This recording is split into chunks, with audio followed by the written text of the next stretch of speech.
जैन साथियों, तो आप लोग कैसे हो? मैं उम्मीद करूंगा कि आप लोग बहुत शानदार और बहुत बेहतरीन होंगे और अपने पढ़ाई में लाजवाब होंगे। और कल का जो हम लोग का मैराथन था, उस मैराथन का आप लोगों ने क्या किया होगा? अच्छे से पढ़ा होगा। मैं इतने उम्मीद के साथ अगला मैराथन लेके आ गया हूँ। तो बताइए कि आप लोग कैसे हो? मैं उम्मीद करूंगा कि बहुत शानदार और बहुत लाजवाब होंगे और अपनी पढ़ाई में सबसे पहले कि क्या होंगे, बहुत ज़्यादा व्यस्त होंगे। ठीक है मेरे भाई। ठीक है, तो बताइए कि आप लोग को बताइएगा कमेंट में कि जो फर्स्ट मैराथन हुआ था आप लोग को कैसा लगा था। उस फर्स्ट वाले मैराथन में हम लोगों ने बहुत सी बातें समझी और बहुत सी मेथड के यानी बहुत से प्रकार के क्वेश्चन को हम लोगों ने क्या किया, उस वाले मैराथन में हम लोगों ने क्या किया, कंप्लीट कर दिया। तो अभी आप लोग बता सकते हो कि वो आप लोग को मैराथन बिल्कुल अच्छा लगा कि नहीं। अगर जो जो पिछला वाला मैराथन नहीं देखा है, मैं उम्मीद करूंगा कि वो 2 घंटा 34 मिनट का जो मैराथन है, उस मैराथन को आप कंप्लीट देख कर आइएगा। और कंप्लीट देख के आने के बाद मैं उम्मीद के साथ कहूंगा और मैं दावा के साथ कहूंगा कि ये जो होने वाला मैराथन है ये बहुत शानदार होगा। आप लोग का क्या होगा? बहुत शानदार होगा। तो उसमें हम लोगों ने एक टाइप या टू टाइप्स के क्वेश्चन कंप्लीट किए थे ना, एक टाइप्स के हमने क्वेश्चन कंप्लीट किए थे। हम क्या कहे थे? तीसरा टाइप से यहाँ पे हम लोग को क्या होगा, शुरू होने वाला है। क्योंकि हम उस वाले मैराथन में हम लोगों ने टू टाइप्स का क्वेश्चन लगा लिए थे ही बहुत शानदार तरीके से। और क्या कहे थे कि ये वाला मैराथन 3 टाइप्स के क्वेश्चन पे होगा। ठीक है, तो देखिए आज हम लोग को कौन सा टाइप चलेगा। टाइप नंबर जो टाइप होगा वो क्या होगा, थर्ड होगा। क्या होगा? टाइप थर्ड होगा। अब बताए थे कि थर्ड वाले टाइप में आप रेशियो के मेथड से क्या लगाओगे, परसेंटेज के हर प्रकार का क्वेश्चन लगाओगे। किसके मेथड से? रेशियो के मेथड से। तो आप लोग रेशियो तो शायद अभी पढ़े, अगर पढ़े होंगे तब तो ठीक है, अगर नहीं पढ़े हैं फिर भी ऐसे नॉर्मली मैं समझाऊंगा कि रेशियो का ऊपर ऊपर कंसेप्ट आप क्या हो जाएंगे, समझ जाओगे।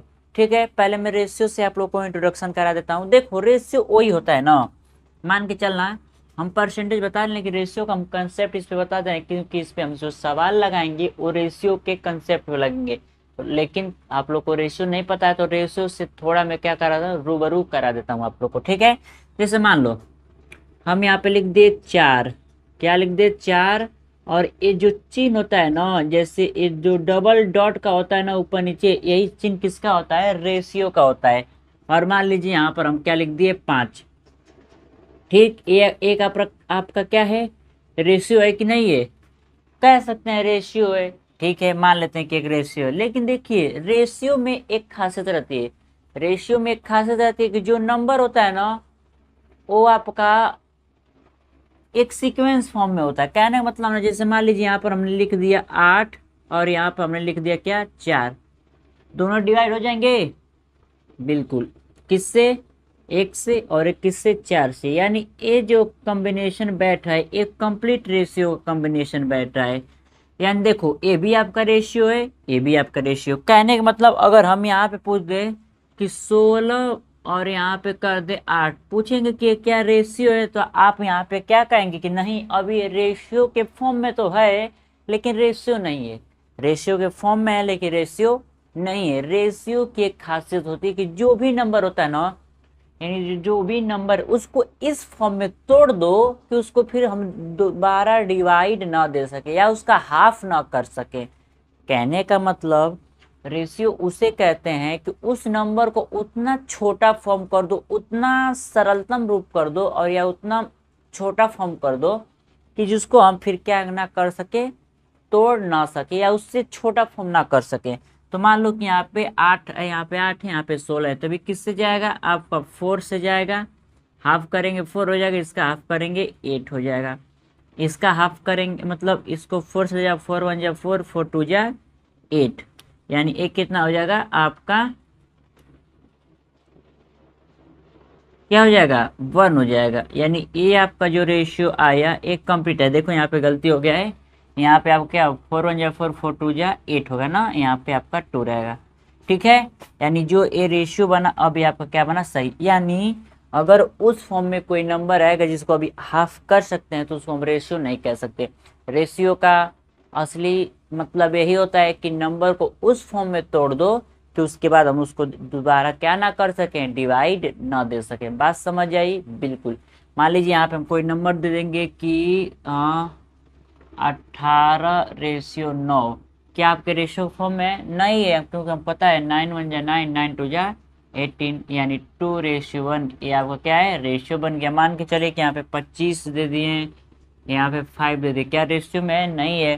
5 1 जा 5, 5 5 जा 20, 5 5:1। ये आपका क्या है? रेशियो है। ठीक है, ठीक है। और एक समझिए कि समान, एक होता है आपका प्रोपोर्शनल का चिन्ह। क्या होता है प्रोपोर्शनल का चिन्ह? जिसे बोलते हैं समानुपाती।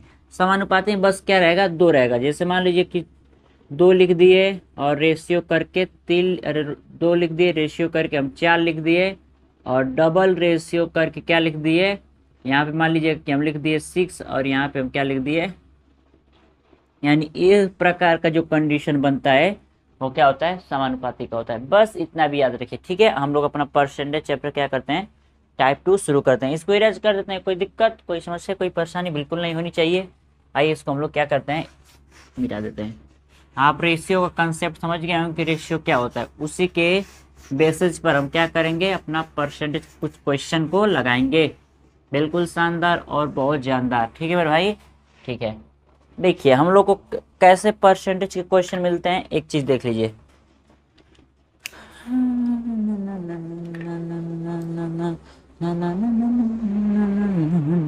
ठीक है, देखिए यहाँ पे जैसे कि अगर आपको क्वेश्चन ऐसे दे दे कि मान लीजिए कि दे दे कि 8 रेशियो 16, 16 क्या दे दे? बी दे दे।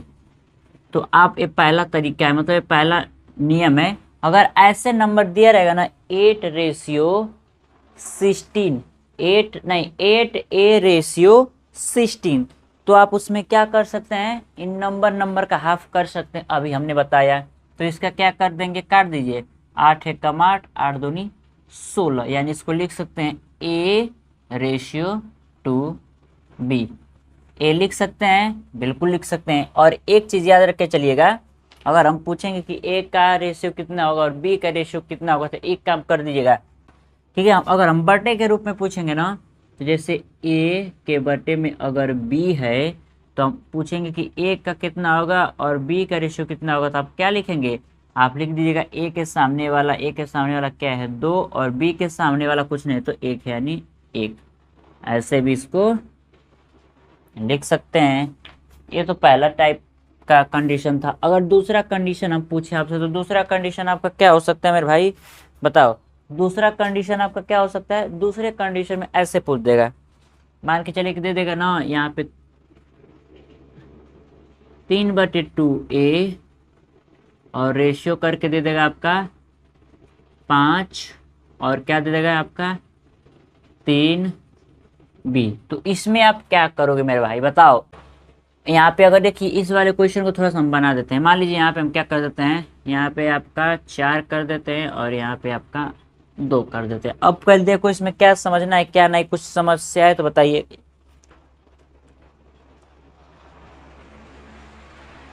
कुछ समझ आ रहा है? नहीं समझ आ रहा है? एक ऐसे भी क्वेश्चन होते हैं, अब यहाँ पे समझिएगा, एक ऐसे टाइप के भी बनते हैं। मान लीजिए यहाँ पे हम 4 दे दिए, और यहाँ पे हम क्या दे दिए? 3a दे दिए, और यहाँ पे रेशियो करके हम यहाँ पे क्या दे दिए? 8b दे दिए, और यहाँ पे 6 दे दिए। इन दोनों में अंतर क्या है बताइए तो? इन दोनों में अंतर क्या है? अंतर बस यही है, एक सेकेंड, एक सेकेंड। ठीक है। इन दोनों में अंतर यही है कि देखिए यहाँ पे जो नंबर दिख रहा है 3 है बटे में 4 है, यहाँ पे क्या है? 2 है बटे में 3 है। यानी अगर ऊपर ऊपर की देखिए तो दोनों विषम नंबर है, और नीचे का भी दोनों विषम नंबर है। लेकिन देखो ये दोनों जो नंबर है कटने वाले हैं, तो 4 1 कम 4, 4 दूनी 8, 3 1 कम 3, 3 दूनी 6, यानी क्या बन जाएगा आपका? ए रेशियो, ये क्या बन जाएगा? 2b बटे में 2। ये भी है। अब देखो जब ए बी सेम है ना, तो ओ भी क्या हो जाएंगे? कट जाएंगे, यानी एक भी कितना हो जाएगा आपका? A ratio B. क्या हो जाएगा? A ratio B.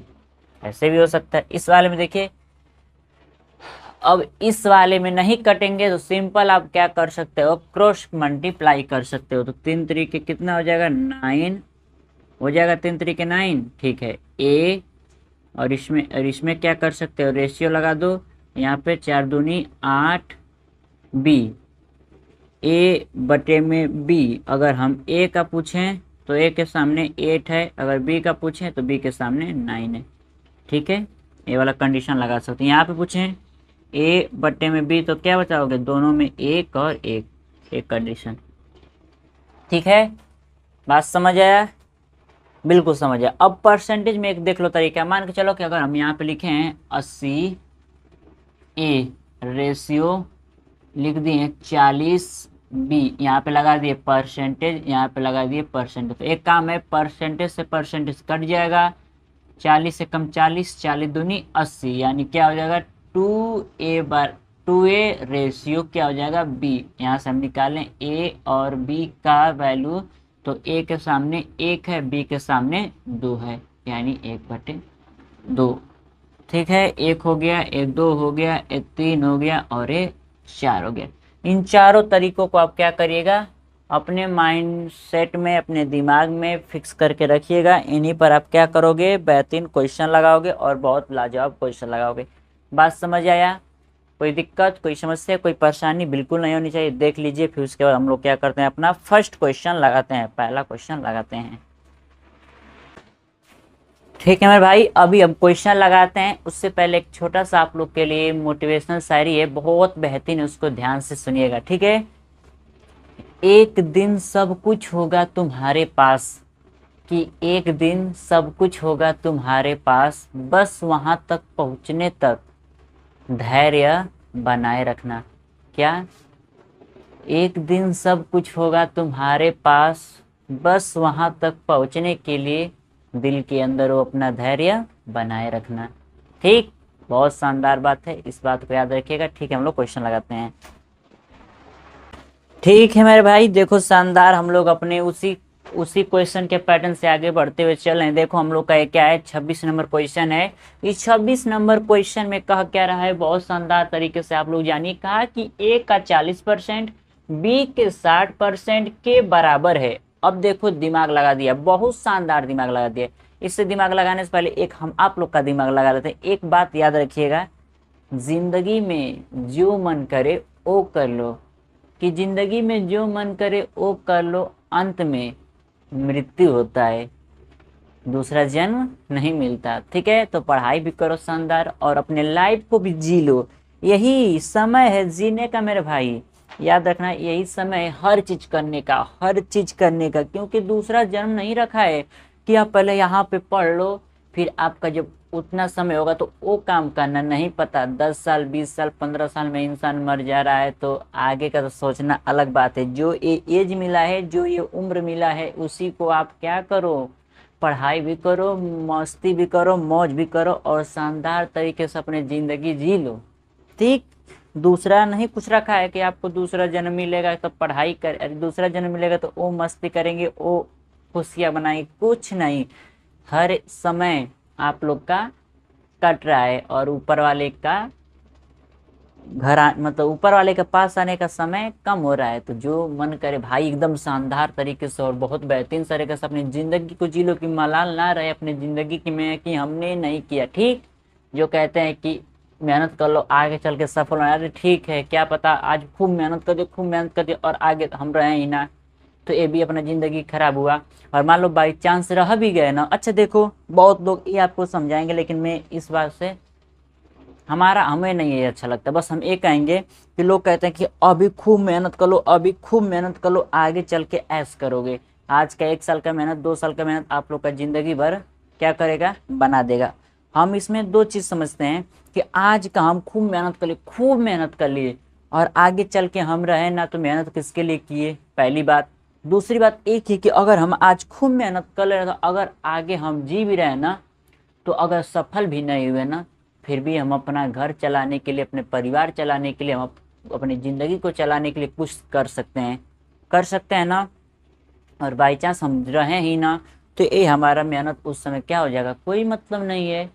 तो भाई देखो, सब मोटिवेट करता है, सब मोटिवेशन देता है, लेकिन भाई जिंदगी में जो मन करे ना वो करना। जिंदगी जिधर तुम्हें ले जाएगी उधर जाना। बस हम ये कहेंगे कि गलत राह पे मत जाना, बाकी जिस सपने की ओर ले जाएगी, जिस मकसद ओर लेके जाएगी, जिस मंदिर मंजिल कह रहे हैं मंजिल की तरफ लेके जाएगी, उस तरफ आप बिल्कुल चलना। जिस तरफ आपके यहाँ पर खुशी मिले, आपके दिल में आपको खुशी मिले, या आपको हृदय में क्या मिले, खुशी मिले कि हाँ इस काम को हम कर रहे हैं तो आपके अंदर खुशी आ रही है ना, तो बस उस काम को कर देना। ये नहीं है कि आपके दिल में बेचैनी है और क्या बोलते हैं हलचल है, या अजीब टाइप लग रहा है, या क्या रहा है बेचैनी हो रहा है, और आप उस काम को जबरदस्ती कर रहे हो ना, तो रास्ता कभी आपको उस सुकून तक नहीं लेके जाएगी जहाँ तक वो सुकून आपको चाहते हैं, नहीं लेके जाएगी मेरे भाई। ठीक, तो ये जहाँ पे आपका कहे दिल, जहाँ पे कहे आपका दिमाग थोड़ा सा वहाँ पे जाते समय खुश हो जाए एकदम कि हाँ हमको करना है, बिल्कुल बस सीधे चलते जाना। ठीक, घर वाले के प्रेशर में आकर, भाई बहन दोस्त यारी के फ्रेंड के चक्कर में आकर आप लोग उस राह पे मत चले जाइएगा जहाँ पे आपका कुछ नहीं है, कुछ नहीं, कुछ नहीं। जब तक दिल खुश नहीं होगा और मन जब तक एकदम मतलब एक्साइटेड नहीं हो जाएगा ना, तब तक उस काम को करने में मज़ा नहीं आता है। उसी काम को करने में मज़ा आता है कि जहाँ पे तुम्हारा दिल लगातार लगा रहता है, और उस काम को करोगे ना तो काम को क्या कर लोगे, शानदार कर लोगे। ठीक है, आइए इस क्वेश्चन को हम लोग क्या करते हैं, बहुत शानदार तरीके से देखते हैं। लिखा है, क्यों रोए हर बात में बंदिया, क्या लाया था साथ, जाने दे दो चला गया, अब कुछ तो नहीं तेरे पास में बंदिया, क्या लाया था साथ में बंदिया, क्या ले जाएगा साथ। क्या बहुत मस्त सॉन्ग है, बहुत अच्छा लगता है। हमको याद नहीं लेकिन थोड़ा मैं क्या किया हूँ, गुनगुना दिया हूँ, ऐसे निकल लगता है। जाने दे जो चला गया, अब कुछ तो नहीं तेरे हाथ में बंदिया, क्या लाया था साथ रे बंदिया, क्या ले जाएगा साथ। कुछ नहीं, कुछ नहीं लेकर आए हो, ना ही कुछ लेकर आए जाओगे, ना कुछ लेकर आए हो ना ही कुछ लेकर जाओगे, खाली हाथ आए हो खाली हाथ जाओगे। बस इस बात को याद रखना, जो इंजॉय करना है, जो खुशी मनाना है, जो सुकून पाना है, सब इसी जन्म में और इसी वक्त पाना है। ठीक, बहुत अच्छा। आइए हम लोग क्वेश्चन को लगा लेते हैं। देखो इस क्वेश्चन में क्या कहा है, ए का 40%, ए का बीच में का यानी मल्टीप्लाई, ए किसका, ए का। यहाँ तक हमको समझ है कितना परसेंट, 40%, यानी बटे में 100 कर लेंगे। आगे लिखा है बी के 60% के, तो मान लो यहाँ पर बीच में क्या है, के है, यानी मल्टीप्लाई किसका, बी का कितना परसेंट, 60% के बराबर है, यानी ये क्या है बराबर है। तो अब आपको क्या करना है, ए और बी का अनुपात बताना। तो पहले एक जीरो से एक जीरो कैंसिल कर दो, 2 का आधा 4 का आधा 2 और 10 का आधा 5। यहाँ पे क्या कर दो, 0 से 0 कैंसिल कर दो, ये हो जाएगा 3, ये हो जाएगा 5। कितना हो गया आपका शानदार तरीके से, 2a, 2a हो गया ना। देखो नीचे कुछ नहीं बचा है, 2a हो गया, बस नीचे कितना बचा है, 5 बचा है। ठीक है, यहाँ पर क्या हुआ, हो जाएगा 3b बटे में कितना बचा, 5। अभी हम स्टेप सीखा क्या है कि नीचे से नीचे वाला कट भी जाता है, अगर यहाँ पे रेशियो रहता तब भी कट जाता, इक्वल टू है तभी नीचे क्या, नीचे से कट जाएगा। तो ऊपर कितना बच जाएगा मेरे भाई, ऊपर बच जाएगा 2a बराबर 3b। ए का कितना हो जाएगा, a बटे b कितना आ जाएगा आपका, सामने 3 सामने 2, ए और बी का कितना रेशियो आ जाएगा, इतना आ जाएगा। अब क्या पूछा है, अनुपात क्या है, अनुपात क्या है, किसका अनुपात है, देखो 3:2। इसका अनुपात ऐसे भी तो लिख सकते हो, ए अनुपात बी को आप क्या लिख सकते हो, 3:2 लिख सकते हो कि नहीं। वही आपका कौन सा आंसर है, बी वाला आपका आंसर करेक्ट है, 3:2। क्या है आपका, 3:2। देख लो, कोई दिक्कत कोई समस्या कोई परेशानी बिल्कुल नहीं होनी चाहिए। बहुत शानदार क्वेश्चन था। बस हमने क्या किया, यहाँ पे क्या कहा था, यहाँ पे कहा था कि ए का 40%, बीच में कॉमा लगा के देखा था कि बी का 60% के बराबर है, तो यानी ए का 40%, ए का 40%, बी के 60% के क्या है, बराबर है। बस हमने 0 से 0 काटा, 4 का आधा किया और 10 का आधा किया, और इधर इसको सॉल्व किया तो बीच में इतना आया, इधर इतना आया, इधर इतना आया, क्रॉस और 5 से 5 कट जा रहा था। अभी हमने अभी पीछे हम लोग क्या बताए हैं, इसको बताए ना, ऐसा भी रहा होता ना, देख लो यहाँ पे, अगर 2a बटे में क्या रहा होता 5 और रेशियो लगाया तो 3 और b बटे में 5 है, 5 5 से क्या हो गया, कट गया होता, फिर वही अनुपात बना होता। सेम उसी प्रकार इक्वल टू है, यानी इक्वल टू का काम रेशियो के टाइप बीच में कर रहा है अगर काटने की बारी है तब। ठीक है मेरे भाई, देख लो बहुत शानदार क्वेश्चन। आइए हम लोग क्या करते हैं, अगला क्वेश्चन बहुत अच्छे से लगाते हैं। ठीक है, ठीक है मेरे भाई।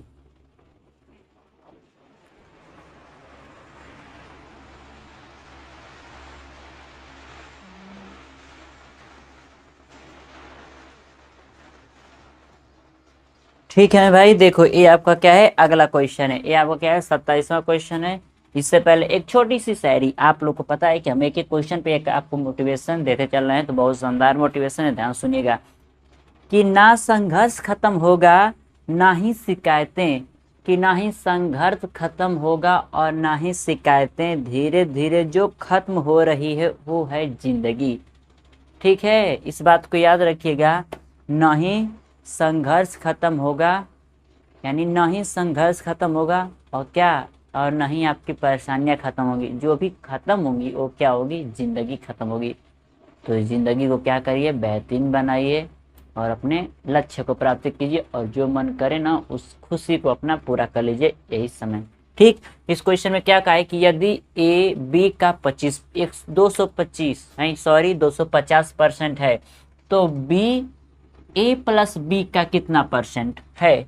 बहुत शानदार क्वेश्चन है और बहुत लाजवाब क्वेश्चन है। क्या है, बहुत शानदार क्वेश्चन है और बहुत लाजवाब क्वेश्चन। देखिए जहां भी लगे ना, यदि ए बी का, ये जो का वर्ड लग जाए ना बी का, तो उसको क्या मान लीजिएगा, 100 मान लीजिएगा, यानी बी कितना है, 100 है, तब आपका ए कितना होगा, 250। बीच में क्या है, परसेंटेज, हाफ कर दीजिए, कट जाएगा, इसका हाफ हो जाएगा कितना, अरे लेके चले जाए 5 से कितने में चला जाएगा, 5 बार में 25 और 5 दूनी 10, यानी 5:2 आया। कितना आया, 5:2 आया।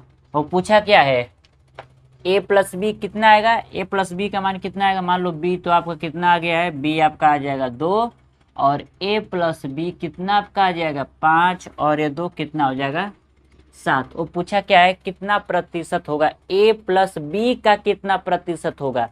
और जब भी ए प्लस बी का पूछे, जहाँ भी का लगे, इसके आगे का लगे, ए प्लस बी का कितना प्रतिशत, जो इस पर का लगे उसको आप लिखिएगा नीचे 7, बाकी ये जो नंबर कहाँ गया, हाँ ये 2 कहाँ हो जाएगा ऊपर। और पूछा है कितना प्रतिशत होगा, प्रतिशत पूछा है ना, मल्टीप्लाई कितना 100, तो ऊपर कितना हो जाएगा, फाइनली 200 हो जाएगा ऊपर। और 200 में अगर 7 का आप क्या करते रहे, डिवाइड दे रहे तो 7 दूनी 14, 2 बढ़ जाएगा, 7 दूनी 14 हो जाएगा। आपको कितना बच्चा, 6 बच्चा। एक बार डिवाइड कंफर्म कर लो, 2 से अगर 7 में अगर किसको देते हैं 200 का, तो 7 दूनी 14 हो जाएगा, यहाँ पे 6 बचा और 0, 7 और 56, 28 आ रहा है, बिल्कुल एक ही में 28 दिख रहा है। आप किसको मान लीजिए, बी वाला ऑप्शन क्या है आपका सही है, बी वाला ऑप्शन आपका क्या है, करेक्ट है। कोई दिक्कत, बिल्कुल नहीं दिक्कत। देखिए यहाँ पे कैसे करना था, यहाँ पे पूछे यदि ए बी का, तो बी है तो बीच में उस बीच बी जहाँ पे का लगा है ना, तो वहाँ पे उसके नीचे 100 हो जाएगा। और फिर ए जैसे लिखा है ना, ए बी का 250, यानी ए किसका है, बी का 250, यानी ए का मान 250 है, बी के लिए। तो यहाँ पर कितना हो जाएगा, बी का मान 100 हो जाएगा। फिर आप रेशियो कर दिए तो 5:2 आया है। तो फिर जहाँ भी का लगा है उसके नीचे, उसको नीचे लिखिएगा। तो का कहाँ पे लगा है, ए प्लस बी का, और ए प्लस बी का मान कितना है 7 है, तो 7 को नीचे लिख दिए हैं। बचा क्या, बी, यहाँ पे बी, तो बी को मैंने ऊपर 100 से मल्टीप्लाई, क्योंकि परसेंटेज में निकालना है, और सॉल्व करके हमारा इतना आ गया। कोई दिक्कत नहीं दिक्कत। आइए अगला क्वेश्चन हम लोग लगा लेते हैं बहुत अच्छे तरीके से।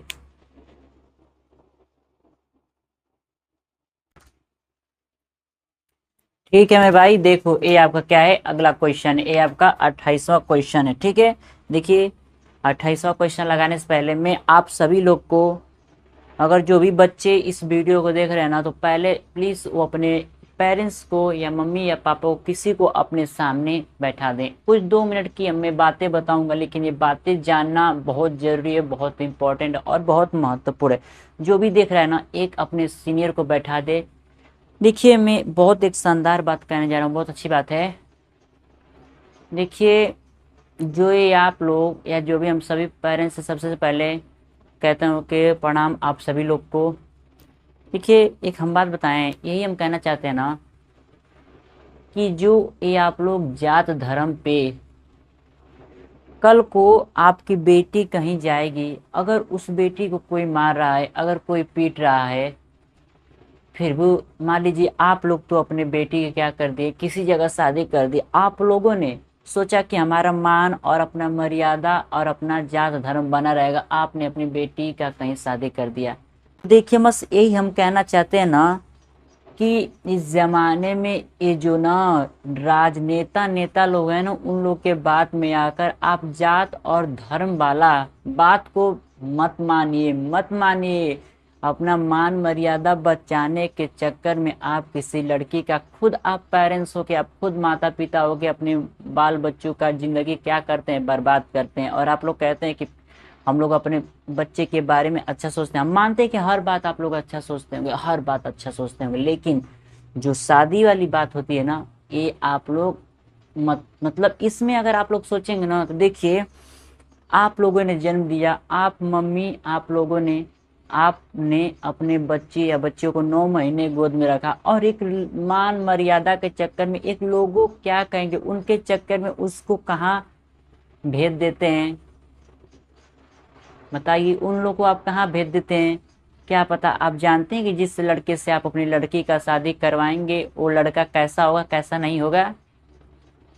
क्या उस लड़के के भी कहीं और किसी लड़के से चक्कर नहीं होगा, आप जान रहे हैं उसे। और क्या आप शादी करा देंगे तो वो सुधर जाएगा।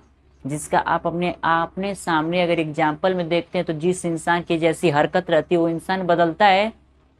जैसा आज रहेगा वैसे वो पहले भी रह जाता है ना।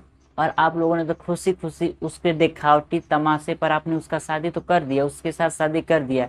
अब वो आपकी बेटी को मार रहा है, पीट रहा है, तो आप लोग कहेंगे कि तुम्हारे नसीब की बात है। अगर वो लड़की अपने मन से अगर शादी कर ली होती, अगर वहां पे वो खुश रहती, तब नहीं कहते हैं आप लोग कि तुम्हारी नसीब है तो तुम खुश हो। वहां पे उसको मानने वाला तो था, यहाँ पे अनजान आदमी की जगह पे आप लोग शादी कर देते हैं। वो आपके बेटी को मारता है, पीटता है, फिर भी जब भी आपकी बच्ची आपके पास फोन करेगी, आप लोग फोन करेंगे, तो आप लोग कहते हैं कि हाँ मैं बहुत, वो बच्ची कहे कि मैं बहुत खुश हूँ, और बस उसके कहने पर आप लोग अपने बच्चे को मान जाते हैं कि खुश हो। देखिए, मैं यही कहूंगा कि जो इस समय का जात धर्म वाला सिस्टम है ना, ये सरकार बस अपने लाभ के लिए कर रही है। आप लोग कितने भी पढ़े लिखे हो ना, लेकिन इस मामले में आप लोग क्या हो, अनपढ़ हो। आप सभी को कह रहे हैं हम, मैं भी एक आपके बेटे की तरह हूँ। लेकिन एक बात याद रखिएगा, ये जो सिस्टम है ना, क्यों दूसरा देश विकसित होता है पता है, क्योंकि वहाँ पे जात और धर्म का सिस्टम नहीं है।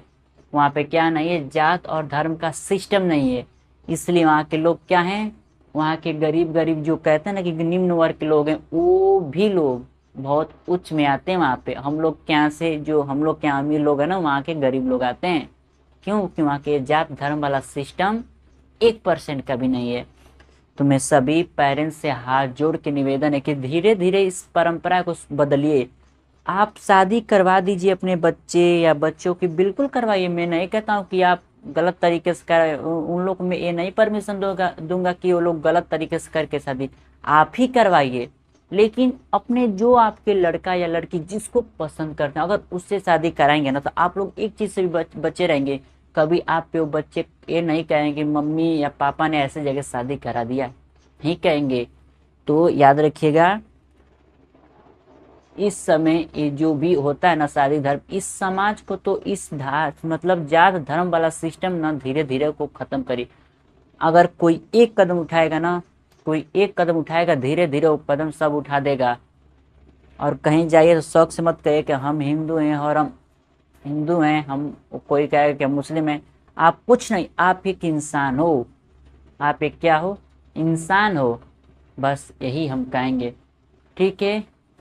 क्योंकि देखिए, एक बात उसी पे हमको याद आ गई है, एक शायरी पढ़ रहे थे, यानी उसी पे हमको याद आ गया है कि कहते हैं कि उठा लेने चाहिए बेटियों के नखरे, कि उठा लेना चाहिए बेटियों के नखरे, कल को वो हर दर्द छुपा कर कहेगी मैं ठीक हूँ मम्मी पापा।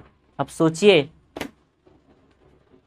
उसके पास हर प्रकार का दर्द होता है। पेरेंट्स तो कहते हैं कि हम अपने बच्चों को दुख नहीं देते, लेकिन देखिए आप शुरू से जन्म से लेकर उसको 18-19 साल तक तो आपने लोगों ने दर्द नहीं दिया, लेकिन जिस दिन शादी करते हैं ना उस दिन शुरू से लेकर अंत तक का दर्द आप लोग अपने बेटी को एक बार में ही दे देते हो। ठीक है, मानते हैं कि दुनिया में सम्मान लेना है, लेकिन देखो अपने परिवार से बढ़ के कुछ नहीं होता। गांव समाज अपने परिवार से बढ़ के कुछ नहीं, अपने परिवार में ही सब कुछ है इंसान का।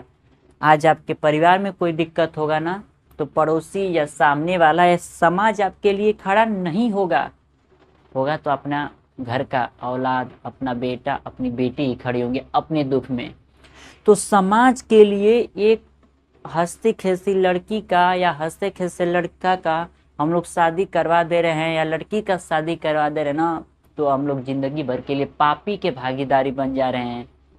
ठीक है, तो हम यही कहेंगे कि आप बिल्कुल शादी करवाइए, लेकिन अपने बेटी या बेटे या बेटियों के मन से करवाइए। जो उसको चाहते हैं करवा दीजिए, उसमें वो तो खुश रहेगी। आपकी बेटी अगर किसी के लिए कह रही कि हमको इससे ही शादी करना और उसके लिए आपके सामने रो रही है, तो आप सोचिए जब उस शख्स के लिए वो आपकी लड़की रो रही है जिससे आप शादी कराएंगे, उसके क्या वो खुश रह पाएगी? नहीं रह पाएगी। आप भले से आप सभी लोग को मेरी बातें बेकार लगे, लेकिन लगने दीजिए, लेकिन हम यही कहेंगे कि उसी के साथ करवाइएगा जिससे वो मतलब करना चाहती है। ठीक है, गांव समाज आपका कभी नहीं हुआ है, ना आज नहीं कभी पहले हुआ था, ना आज है, ना कभी होगा। ये सदियों से चलता आ रहा है। अपना अपना गाना है ना कि अपने तो अपने होते हैं, तो बस अपने अपने होते हैं, बाकी किसी के अपना मान प्रतिष्ठा मर्यादा बनाने के लिए किसी के जिंदगी का गला घोट देना ना अच्छी बात नहीं होता है। मैं जो बात बोला हूँ, मैं आप सभी लोग से क्षमा चाहता हूँ कि आप लोग को ऐसे हमने बात बोला, लेकिन हम ये कह रहे हैं ना कि आप मम्मी पापा हो, आप चाहेंगे तो ये परंपरा आप ही के वजह से जात धर्म वाला सिस्टम खत्म होगा। इंसान इस धरती पे, अच्छा बताइए, अगर आप कोई इसमें से उच्च वर्ग का, जैसे कोई कहते हैं कि मान लीजिए कि सिंह है, तो क्या आपके अंदर खून कुछ अलग है? कोई कुमार है, क्या उसके अंदर खून अलग है? कोई चौहान है, कोई राजभर है या कोई यादव है, क्या उन सबके अंदर खून अलग है? कोई नहीं, सब एक ही है। क्या मुस्लिम के खून अलग हैं? क्या सिख के खून अलग हैं? ईसाई जो होते हैं उन लोगों का, क्या सिख और ईसाई जो होते हैं उन लोगों का खून अलग है? नहीं है, सब लोग एक ही हो। कब तक इस बनाए गए सरकारों के द्वारा, पुराने लोगों द्वारा बनाए गए इस जाल में आप लोग फंसे रहोगे? निकलो, चाहे कोई भी हो, किसी के भी मम्मी पापा हो, चाहे हिंदू मुस्लिम सिख ईसाई, जिसके भी मम्मी पापा हो, इस भ्रम से निकलो कि कोई जात नाम का चीज होता है। कुछ नहीं होता है। बहुत टीचर लोग समझाते हैं कि इस बनाए गए, कहते हैं ना कि पूरा हम लोग को चारों तरफ से घेर लिया है, तो उस चीज से निकलो। और ये जात धर्म वाला जो सिस्टम है ना, रिजर्वेशन हो गया, इस सब चीज को खत्म करो।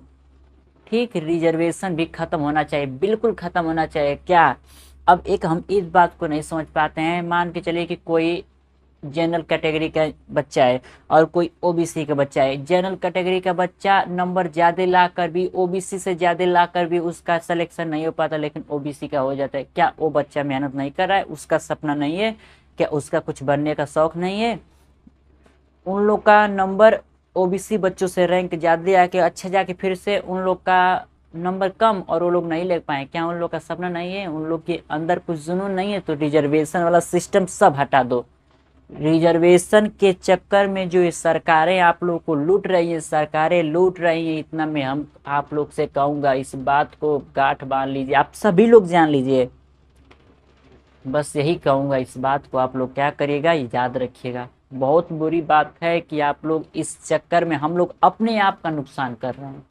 इस रिजर्वेशन वाले चक्कर में, जात धर्म वाले चक्कर में हम लोग अपना नुकसान कर रहे हैं। अब से जो भी काम करो आप लोग अपने नाम के आगे, अब जो एकदम जान जाओगे ना आप लोग, अगर ना जैसे हुआ था ना दिल्ली में जंतर मंतर में धरना प्रदर्शन, उसी प्रकार अगर होने लगे इस रिजर्वेशन के लिए ना, तो इस बात को मानना पड़ेगा सरकार को। और आप ही लोग कर सकते हो, जैसे आप लोगों ने एकता दिखाया उसी प्रकार फिर एक बार एकता दिलाकर ऐसा काम करिए कि ये रिजर्वेशन सिस्टम खत्म होना चाहिए। जो लोग ये भी देखिए, रिजर्वेशन में अच्छा भी है, लेकिन रिजर्वेशन एक प्रकार से अगर रियलिटी में देखा जाए ना, तो रिजर्वेशन में बहुत नुकसान हो रहा है। बहुत फायदा भी होता है लेकिन बहुत नुकसान भी होता है, ठीक है। लेकिन अगर रिजर्वेशन हटा रहे तो सबको एक ही प्रकार का कैटेगरी में बांट दिए, सभी चाहे चले जाए जनरल में या सभी एक ही बार आ जाए ओबीसी में, यानी एक ही प्रकार का कैटेगरी बना रहे। बस इंडिया में है तो अपना एक कैटेगरी में, दूसरे शहर में चले जाएंगे, देश में चले जाएंगे तो एक कैटेगरी, ऐसे कैटेगरी बना के बाकी भारत में जितने लोग हैं सब एक में आ जाए। और जिस दिन भारत एकता में हो गया ना, चाहे अमेरिका रहे, चाहे जापान रहे, चाहे रूस रहे, चाहे चाइना रहे, हर देश से भारत आगे निकल सकता है। लेकिन करोगे तब आप लोग, ये जात धर्म हिंदू मुस्लिम में ये देश बर्बाद हो जाएगा। और देश बर्बाद होने में बहुत समय नहीं बाकी है, बहुत जल्दी बर्बाद होने वाला है इस देश, अगर ना इंसान शुरुआत किया बदलाव का तो। ठीक, तो मेरे मन की बात थी, आप लोग आप लोग को हमने कह दिया, इस बात को याद रखिएगा। और वही होगा, जब से आप लोग ये जात धर्म में शादी कराना जिस दिन खत्म कर देंगे ना, उस दिन ये धीरे धीरे खुद हो जाएगा। गांव समाज क्या कहेगा, एक दो दिन बोलेगा। अगर हर इंसान यही काम करना शुरू कर देगा ना, तो कोई बोलने वाला नहीं रहेगा। ठीक, तो मम्मी पापा, आप लोग का मैं एक छोटा बेटा हूँ, आप हमारे बात को गलत या बुरा मत मानिएगा, लेकिन इस बात को आप लोग ध्यान रखिएगा, ठीक। और हर मम्मी पापा बात याद रखिएगा, चाहे कोई भी हो, किसी धर्म के हो, हम किसी धर्म को नहीं मानते हैं। हम पता है कि बस मैं एक इंसान हूँ, इस धरती पे आया हूँ और कुछ अच्छे के लिए करने के लिए आया हूँ। मेरे अंदर एक ही है कि हर लोगों को एक प्रकार के नज़र से देखा जाए और सभी लोग को एक शिक्षित समाज का हम क्या करें, अवधारणा या कल्पना दें। बस यही हमारे दिल का क्या है, इच्छा है। ठीक है, ठीक है, आप लोग जा सकते हैं मम्मी पापा, आप लोग से सादर प्रणाम है, ठीक है। आप अपने बच्चों को पढ़ने दीजिए, ठीक है। छोटे छोटे भाई और बहनों, देखो ये किस प्रकार क्वेश्चन है। लिखा है कि यदि y का x% 150 है, यानी क्या का है, y का x% क्या है, y का, यानी y का x% यानी बटे में 100 किसके बराबर है, 150 के। ये आपका पहला इक्वेशन बन गया। दूसरा क्या है, z का, मान लीजिए यहाँ पे लिखा है z का कितना, y% किसके बराबर है, 300 के बराबर है। हो गया ना, ठीक है। ये आपका इक्वेशन नंबर 2 है। अच्छा, इन इक्वेशन को अगर हम क्या कर दे, डिवाइड दे दे तो कोई दिक्कत, तो क्या हो जाएगा, y से y कट जाएगा, कट जाएगा ना मेरे भाई, बिल्कुल। ये क्या हो जाएगा, 150 एक कम 150, 150 दूनी 200 कट जाएगा। अब क्या हो जाएगा आपका, 100 से भी 100 कट गया, सॉरी एक्स काट दिए, 100 से 100 भी कट गया। तो बचा क्या, इधर क्या बचा, केवल आपका इधर बचा केवल z, और उधर क्या बचा आपका, देखिए ऐसे भी बचा है 1 में z बराबर x बचा है ना आपका, जी हाँ, ये वाला अभी आपका क्या है, x बचा है, 1/2, और ऊपर क्या है आपका x है, यहाँ पे क्या है x है, क्योंकि वाला x काटा नहीं, ठीक है, x है। और नीचे कितना बच गया, 2 बचे। क्रॉस मल्टीप्लाई कर देंगे तो ये z है आपका, ठीक है, इसको z रहेगा, ठीक है। अगर क्रॉस मल्टीप्लाई कर दे तो z बराबर कितना आ गया, 2x आ गया, z बराबर कितना आ गया, 2x आ गया, z बराबर कितना है, 2x है। ठीक है मेरे भाई, समझ आया, ठीक है। इस क्वेश्चन को देख लीजिए, और जो ये बात बताया ना, आप लोग बच्चे बिल्कुल इस बात को मान लीजिए कि जात धर्म खत्म कर दीजिए। जात धर्म ना कुछ, हम इंसान हैं, इंसान रहेंगे, ठीक है। अपने भारत को सोने की चिड़िया कहे जाने वाली इस चिड़िया को बना के रखो, बचा के रखो, नहीं तो भारत बहुत जल्दी बर्बाद हो जाएगा। और कौन करेंगे, ये नेता लोग करेंगे। नेता लोग, सोचो एक ही बात याद रखना, किसी नेता के लड़के आपके देश में पढ़ रहे हैं, अपने देश में, अगर खुद के अपने देश में उनके नेता नहीं पढ़े हैं तो क्या सोचेंगे वो लोग। किसी भी नेता के, चाहे छोटा नेता हो जाए चाहे बड़ा नेता, गांव चाहे आपका जिला का क्या हो जाए, बोलते हैं ना, आपके जिला का जो भी नेता है या आपका विधायक, उसके जब बच्चे अपने भारत में नहीं पढ़े हैं तो बड़े नेता के बच्चे कैसे पढ़ेंगे। और इसीलिए शिक्षा व्यवस्था बेकार हो रही है ना, क्योंकि अगर खुद के बच्चे पढ़ते तो खुद के बच्चों को पढ़ाएंगे तो उन लोग कहेंगे हमारे बच्चा अच्छा पढ़े, तब शिक्षा अच्छा भी लाएंगे। जब उनके बेटे खुद के बेटे लंदन में, अफ्रीका में, ऑस्ट्रेलिया में, ऐसे ऐसे जगह पर जाकर, यूरोप में ऐसे ऐसे जाकर में उद्देश्य में पढ़ाई कर रहे हैं, तो सोचो, जान जाओ नेता किसी के नहीं है, नेता का वादा कभी सच्चा नहीं होता। ठीक है, तो याद रखिए अपने आप को और इस समाज को बदलने के लिए सभी देश को, चाहे कश्मीर से कन्याकुमारी तक, सभी लोग को एक साथ और एकजुट होकर लड़ना पड़ेगा इस समाज को बचाने के लिए, अपने इस देश को बचाने के लिए। अब हर लोग क्रांति में उतर जाए, एक बार फिर से महाक्रांति लाया जाए और इस समाज को बदल के दिखाया जाए, और आप लोग ही बदल सकते हैं। ठीक है, ठीक है। तो आज की क्लास को हम यहीं पे रहने देते हैं, और फिर उसके बाद हम लोग का अगला क्लास होगा, और इसमें से आपके जो परसेंटेज टाइप का जो था रेशियो में, इसमें के क्वेश्चन बिल्कुल शानदार तरीके से हो गए। ठीक है, अब और 2-3 क्वेश्चन हो गए, हम उसको अगले वाले क्लास में करा देंगे। ठीक है मेरे भाई, तो मिलते हैं अगले वाले क्लास में, तब तक के लिए जय हिंद और वंदे मातरम। ठीक।